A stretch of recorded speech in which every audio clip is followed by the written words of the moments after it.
Chapter 2. Fall in my ambiguity. Ouch. His hands are too cold. I can't stand the cold. What if I whisper in his ear as all these people walk past us? Tell him something to make him hot or water his eyes. The lamppost is as cold as his hands. I stand between two freezing objects stealing my warmth. At least the sky was gorgeous, filtering out all average colors, lined with a surreal purple and sparkling blue in an unreal sunset. I smiled. He began to pull me away, and we started to glide on the cement. I hate cement.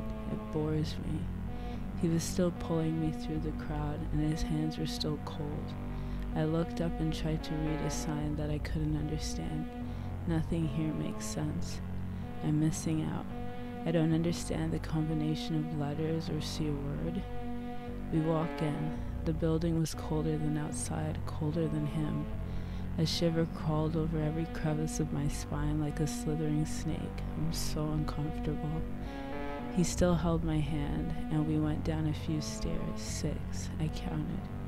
Do you trust me? He asked me as if I had much of a choice, as if I would respond beyond anything other than yes. I heard music all of a sudden, like my hearing chipped in after hearing his voice. We walked into a dance party. It was so dark. I couldn't see him anymore. I just felt his hand. He held on tighter as if to seep his coldness into me, or perhaps not to lose me.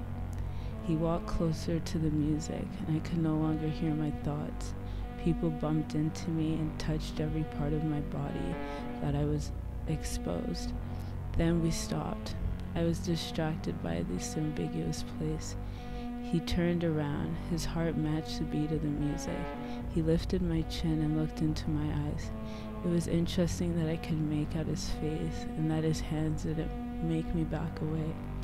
As I swam in my now audible thoughts, he kissed me. His lips were frozen, and I kissed back.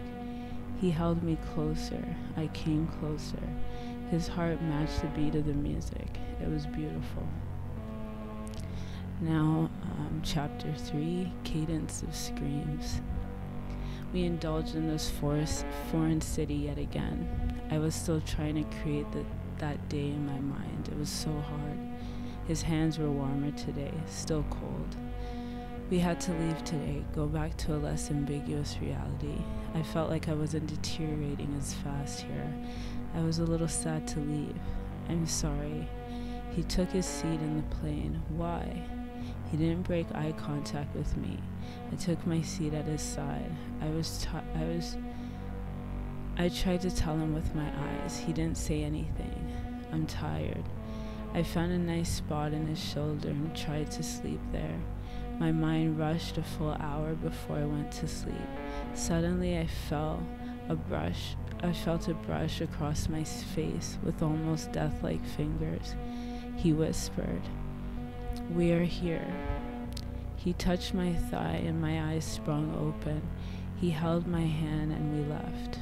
We both had to go home. He said he would call, and we parted.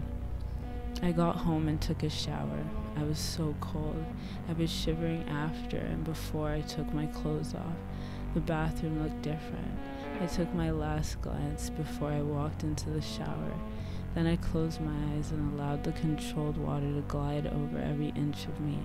I just stood there. Then there was a buzzing sound like the fly you just wish the spider would kill. I like spiders. The buzzing wouldn't stop. It was him. I answered. Deja vu. What? I've been in this exact moment before. Yeah, me too. I smiled. You're wet. Do you want me to call you back? Yeah, in 10. Will do. I got ready, then watched the news on mute, and he called. Don't despise their ignorance. Devour their flaw. His voice was like a cadence of screams.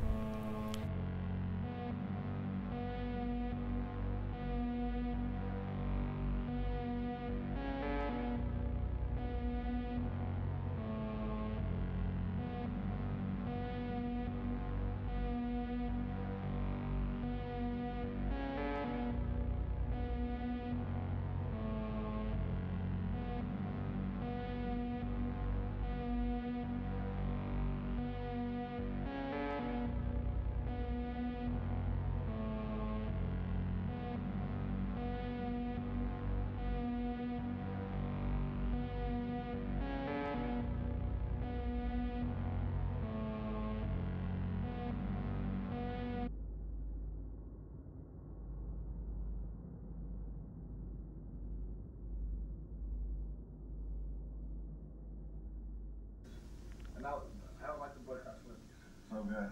Yeah, I got some time to talk about this TRT shit right now. First of all, fucking any fighter that tries to get a TRT exemption is stupid because now you're telling them you're doing it. You know what I mean? Not like, you know what I mean? You're better off.